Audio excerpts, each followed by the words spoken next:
ఆ వీరుడి కథ చెబుతా. వీరుడి కథ. తూర్పు దిక్కున కొండ దిగువలో ఒక పెద్ద అడవి ఉంది. స్వచ్ఛమైన మనసెరిగిన ఆదివాసీల బలగంతో పచ్చదనం నిండిన గంధపు నేలది. ఉన్నట్టుండి ఆ అడవిలో నిప్పుల వర్షం కురిసింది. పెద్ద మంట చెలరేగి గట్టిగా అరిచింది.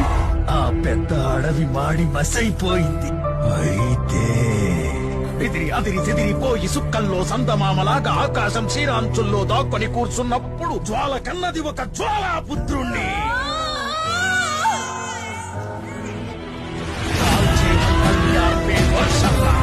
మృత్యువు ఇంట్లో కూర్చున్న మృత్యుంజయుడిగా